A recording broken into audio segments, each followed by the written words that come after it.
What's going on, Coug Nation? Cougs are now 4-5.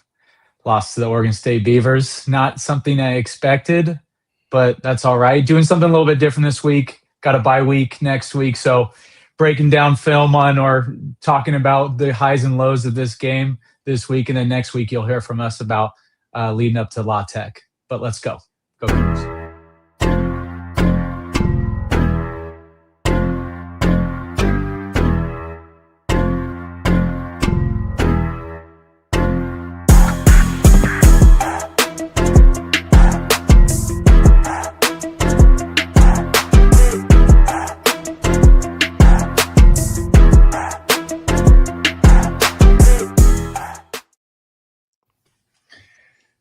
Gavin, what are you drinking right now? What do you got going to ease this pain? It's Wazoo Tears. No, it's actually a nice cold beverage from the great state of Arizona. It's actually my favorite beer down here, or it's top 3. It's from the Shop Beer Company, and it's called Church Music IPA. If you come down here to Arizona, which most of us Washingtonians come down, like, let's be real. You come down for waste management, you come down for spring training. Wazoo every now and then plays Arizona State, or in basketball, they might even play GCU in the near future. When you come down here, get yourself a Church Music IPA. It's absolutely one of my favorites down here. So, drowning my sorrows in these Wazoo tears.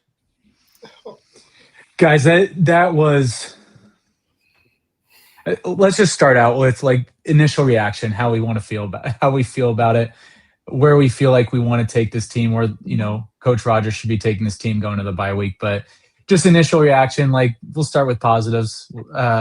Defense was phenomenal. It's a top-notch defense, hands down, one of the best defenses, one of the most well-rounded defenses I think I've ever seen for the Cougs. Not like as many like superstars, maybe not yet. I think a lot of the superstars are a little bit younger, but super excited about where our defense is going, where it continue to improve too as we add. But my goodness, that offensive performance was abysmal. That's not something you expect. I know it's Coach Rogers talked about it. He's talked about it several weeks in a row. The injuries stacking up, and I get that. And it's hard to have an efficient offense running on all cylinders when you're bringing in the 2-3 deeps. But at the same time, got to figure out a way to get rid of those mental errors. But that's enough from my end. I chalk it up as a trap game. My goodness, was it a trap game? Vegas got me bad. That's all right. Someone bailed me out of this conversation. Right? Get you out of here. Well, you could have been like me and said we were going to score 56. So right. I did say under. I did one under. Yeah, this is our game. That team that offense in a season might score 56 points. It's one of those things. It's like, okay, we've had some moments where we've played bad, and that happens in any team. It just happened to be 4 quarters long of it from one side of the ball. And just when you thought something good was going to happen, okay, they're about to, here we go. There's a dumb mistake. The Zevi pick in the end zone. I will tell you that was not a bad decision on his part, but the timing of that play was where the issue was. That ball should have been thrown almost at the seam, right when he's breaking that post, not in the middle of the field where you've got 2 safeties that can't drop back any further than where they are. It's easy to come up on that play. And I know we've kind of touched on it, and I don't want to repeat, but right now we're a predictable offense. I mean, there's no way else around it. Now, again, you could say, well, you can only do 2 things. You can either pass the ball or run the ball. So to be predictable, it's kind of part of it. Yes, but it's the first down. Right now, we're about 90% probability we're going to run a zone on 1st and 10. Where's the, or in the other 10%, it's a boot. It's like, okay, well, those are the 2 plays you've possibly ran out of that. Minus the Duggar, add him in for the counter play, but it's just the I don't know, lack of creativity, which is odd because Freund put some things together. You go, okay, you've got it, but and then you go into let's not don't go to the well too many times. We don't go to the well like it's a bingo card. Like the moment you play it, okay, I can't run that one again. Or where's the, early in the game, what's a formation we hadn't touched on or like haven't been in? Like empty. What are they going to do when we go empty? Okay, cool. Bring them all back. Let's run a play. Right now, I get that the offensive players, Zevi and team, need to perform and execute, but I feel like for Freund, you've got to put them in a position to be able to succeed. They just need to win the play, like in executing, not execute it and hope we got the defense guessing. And yeah, I think we ran into a trap a little bit too of trying to run the same exact offense as the week prior, which I get why. I mean, like you had success against Toledo, Zevi running the ball for 79 yards or something like that. But this game, he ran 16 times, average like 1.5 yards per carry. That's a lot of carries for a quarterback. He is a runner, but that's like forcing a certain type of offensive strategy when it's not working during the game. And that's like something what I want to shift from. Like Angel, the opportunities he got looked great. Voorhees, they were all averaging over 4.5 yards a carry, and we just weren't really running it with our running backs. I think that was the biggest thing for me on offense is like getting some, like where in this situation the last few weeks has the running game let us down, at least for the running backs when they've gotten their opportunities. I'd say they've been carrying us a lot in ways. And I just didn't like how we just doubled down on, okay, we'll run Zevi more. Yeah, it was anytime you see when it's supposed to be a quarterback heavy run, anytime you see an average that low, it's indicative of how many times it's getting sacked. There's a lot of tackle for loss. What is it? Like they almost got their season whole as a team in sacks on this one game with us. Right? I was like, what was it, 6 sacks against us? It was wild. At least 5. Yeah. It was It's the injuries. It's tough. I hate kind of going back to that. Like there's a lot of plays too where I just think it's injuries, but there's a lot of plays too where I just don't feel like we're putting our guys in the best situation. Yeah, I wanted to mental, but I would say this, I know we promised we wouldn't be repetitive. The mental breakdown, yes, there's certain things that'll happen for an offensive line where it's like, hey, like obviously you're not originally starting the season, you're not number 1, you're probably not number 2. You're digging in a hole trying to find some gold. You're hoping to brush it off. Like, is this false gold? Is this real? I was like, yeah, it's not. It's bronze. But the problem is that the things they're making mistakes on too are the mental errors or things that they should. This will sound bad, and I'll put it on me because I played. It's things that you should know from Pop Warner up through high school and college. Like there's certain parts of the game where it's like, yeah, you know the snap count, like whatever is happening, like at the very least you should be late. You shouldn't be early. You shouldn't be jumping, causing false starts. And you can't consistently do that. Walk yourself backwards and be like, oh, we're going to be great. And now we're going to try the same thing, whatever one run play. It's like I liked your metaphor, Kyle, your analogy, but I would say it's like we're playing poker, thinking we're really cool, wearing like mirrored, sunglasses. They're like, oh yeah, it's like no one knows what I got. And the person, Oregon State was just reading. They're like, yeah, obviously. Like I was like, I'm not, I got you. I know what you're playing. So it was rough, man, and we were put in bad situations, possibly because of coaching, but I think also like as a position unit, someone needs to be held accountable within. There's just more than likely of the people, even of those that are injured, someone's to be able to step up and be like, hey, this is not the standard that we set. What do we do? Yeah. I also wanted to touch, we talked about the offensive line and the issues that we're dealing with on there. You understand what you're dealing with. You're playing a 1-7 team. It doesn't matter who's on your roster. If you got offensive linemen in the same offense, you as an offensive coordinator should find a way to win. It's bar none. You should understand what your players are capable of and figure out an offense that works against that defense for that day. That's why you prepare week to week and week to week and week to week. You play the team that you're playing. And if you have Johnny Lester, who didn't even know where Pullman, Washington was 3-4 years ago, that's okay.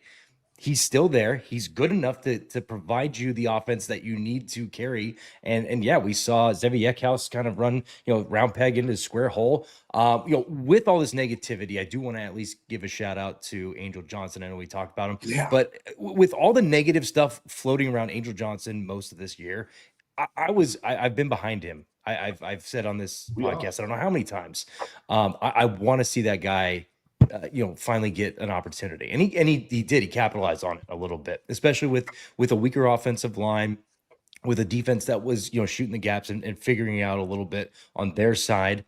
So a huge shout out for him. Kirby Voorhees was also very good. Leo Palouse, one carry for 5 yards as well. The running game looked surprisingly a little bit better, but the offense as a whole was just non-existent. There's a lot of, without tearing the guy down, there's a lot of blame on Zevi Eckhouse and on Danny Freund for this. You have two leaders that are supposed to kind of come together, know who they're playing, and have a game plan going into that. And when that game plan doesn't work, being able to adapt at halftime and find out, what it's going to take to finish that game on top. Because you were one touchdown away from winning this game. That's it. That's it. One touchdown away. Fourth quarter, and then we just find a way to lose. And listen, Jack Stevens has actually been pretty good for us. I don't blame him on missing that, that field goal or whatever. The guy's been pretty rock solid for the most part of this year. He missed one. It is what it is. That game, like you said, trap game, everything but the bad that could happen, it happened in this game. So I don't blame Jack Stevens. I saw a lot of discourse on Twitter about that, but no, I really think it was Danny Freund and Zevi Eckhouse coming together and just not being on the same page to figure out how they can win this game with a weaker offensive line. We understand what the problem is. How do you fix it? That's kind of where I want to finish with the offensive side of the ball. I think the stats, our running game stats, don't look. They're just not great. But I think as a whole, we just need to be using them properly, putting them in the right position to make the best plays in that situation. And I feel like we've just leaned too far into the running game when it comes to a QB situation. I don't know why that needs to be a part. It should be a ripple, not a focus. But what do you got, Kyle? So, I mean, Gavin nailed it. Talking about just like you have this team. Now, again, if this was year 3 of Rodgers' regime, I think our linemen would be a little bit better because we'd be a little more structured, a little more set, 3 deep. Right now, it's a new team. So I think that is one to throw out there. But we just talk about, with Zevi, with Freund.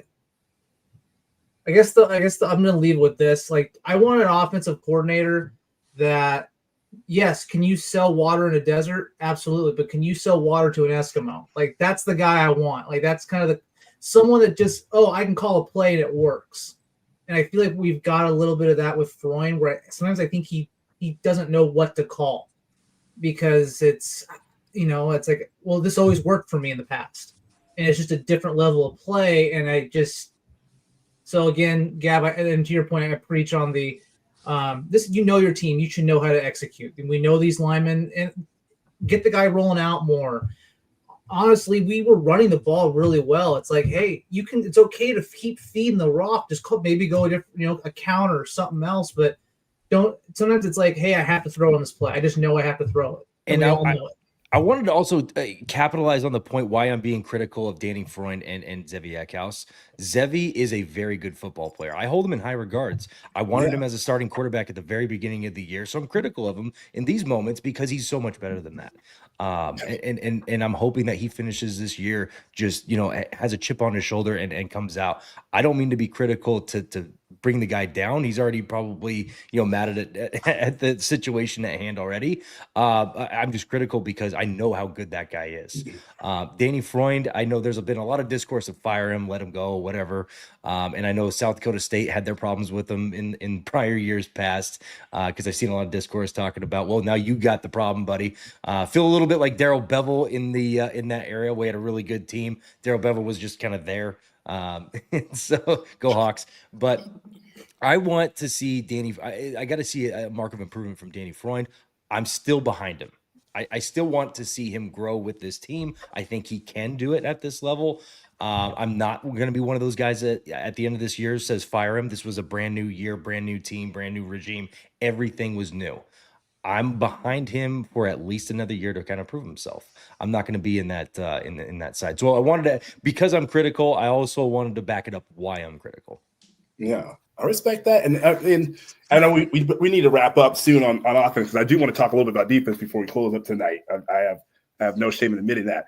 But I will say, I mean, the decisions that he's making, Zevi needs to be more decisive, though. I mean, it's when he watches. I'll put it this way: it's always this weird feeling when you come off of a loss and you go back to campus. Everybody's looking at you. Professors will talk to you about it on the side, either before or after class. You know, you're walking through the hallways and you're feeling that heaviness of like, God, it's so ugly. You want to hide your face. I know it sucks. But when he watches film, he's going to realize how great it could have been. Both interceptions that he threw, both of them could have been amazing pops. His receivers had beat their man. And if he would have closed, like what you said, Kyle, earlier on the second one, if we would have threw that more towards the seam right away, I mean, he's starting to have a hat where he starts to tap. Like if he would have just launched that joker, and same thing for the first one in the first series. If he would have this is the problem. He didn't have anyone in his face on both interceptions.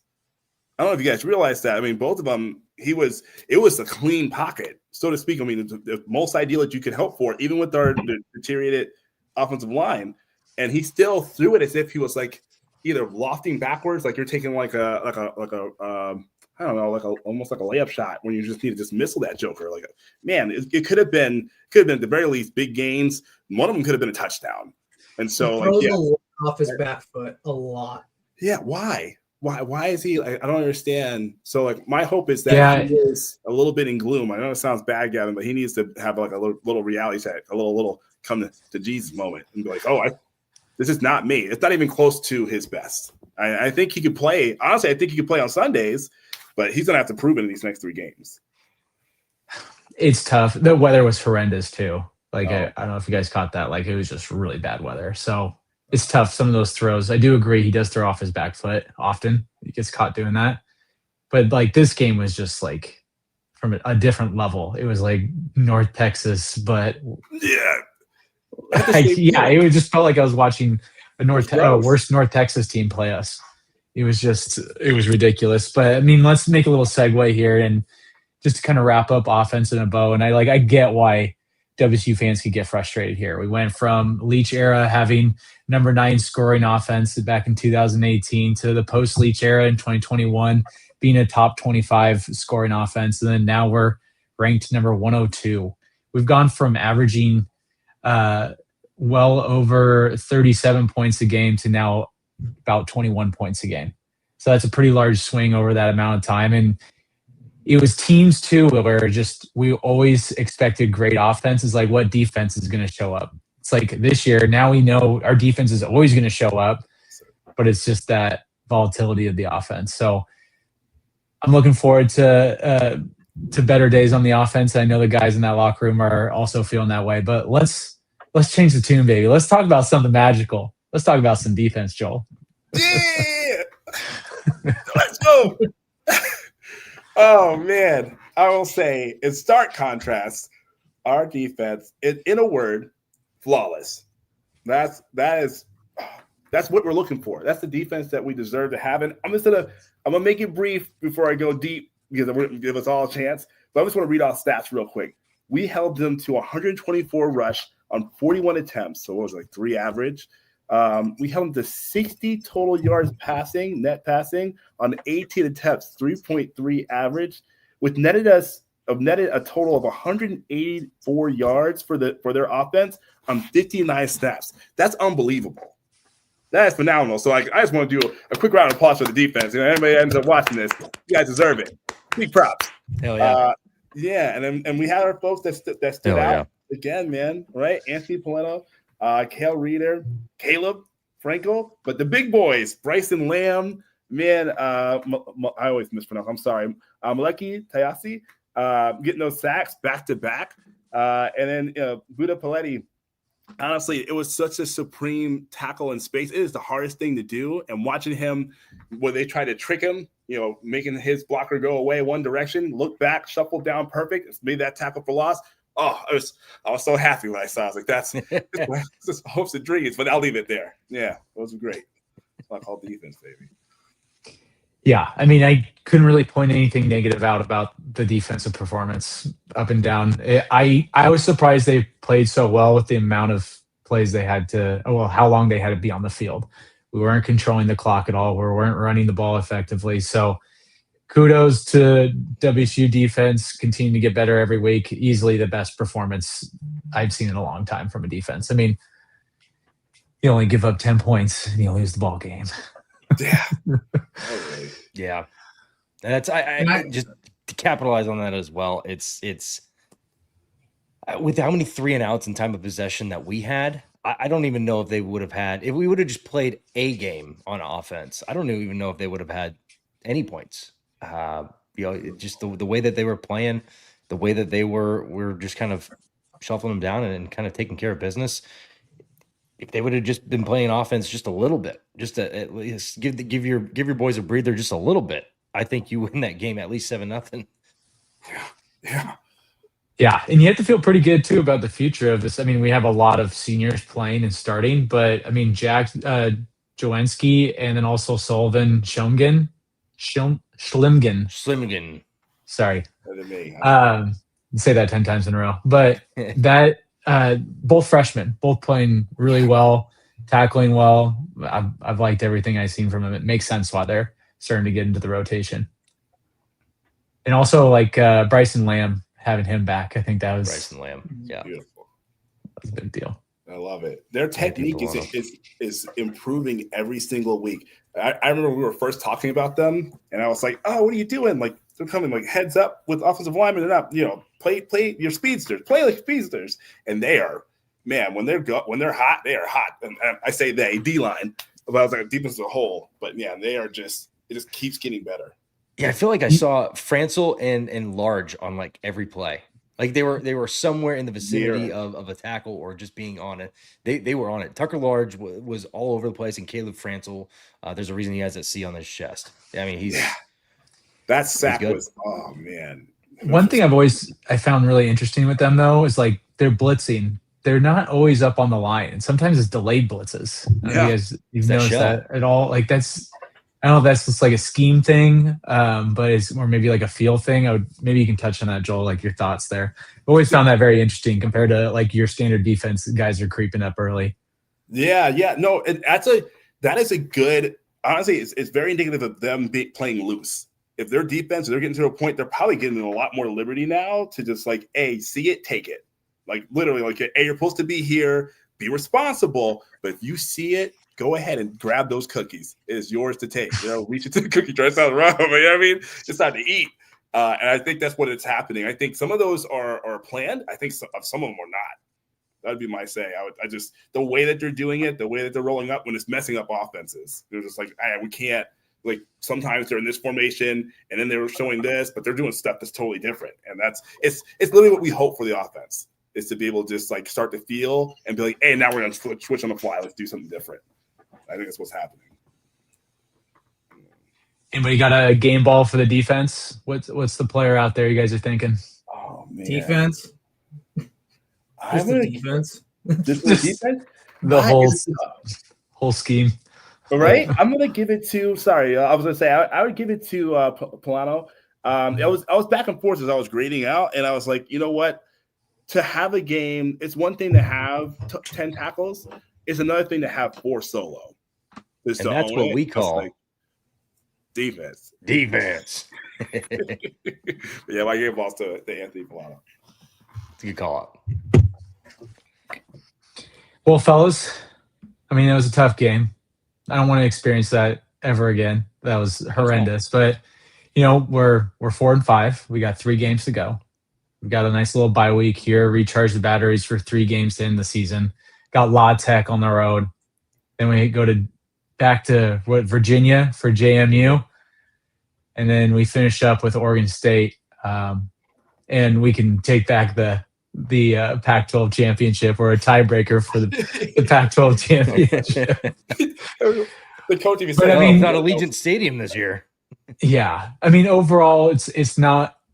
Let's take a step. I think it's important for us to at least, like as Coug fans, take a step back. Like think about the conversations we were having to start the season. Yes, we were a little bullish.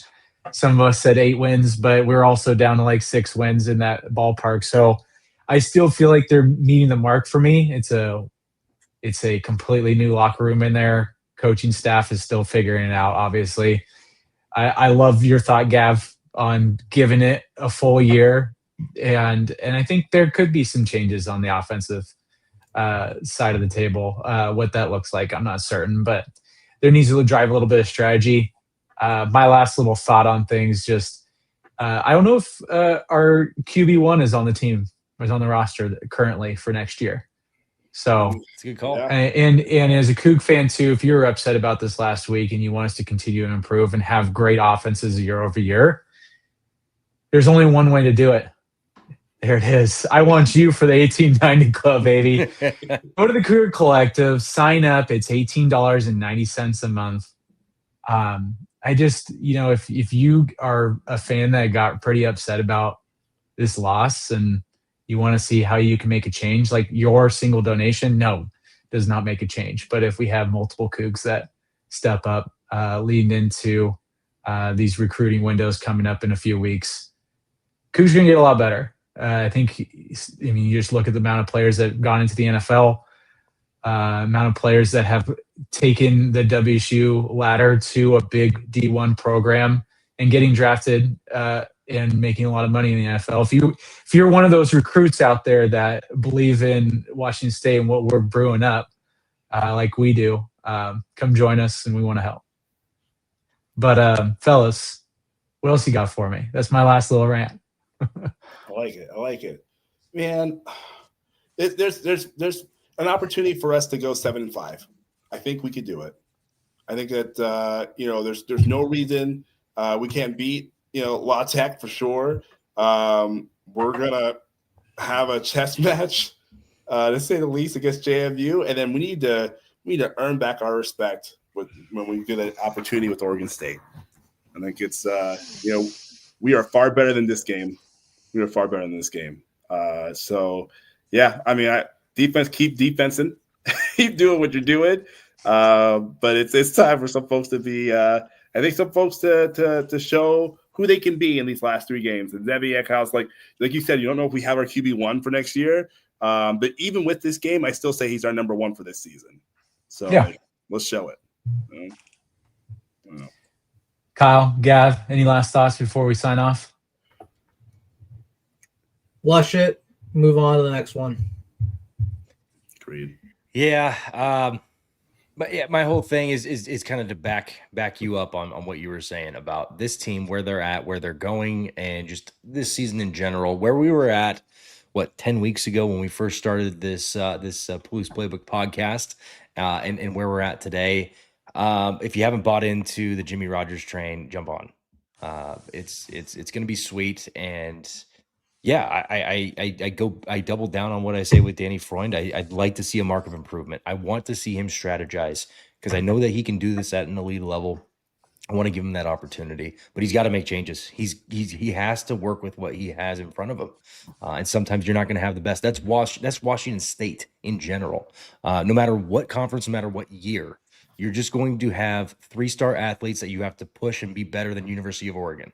That's the type of mentality that we always have to have. It's that chip on the shoulder. It's about going to the game with a game plan that's better than theirs.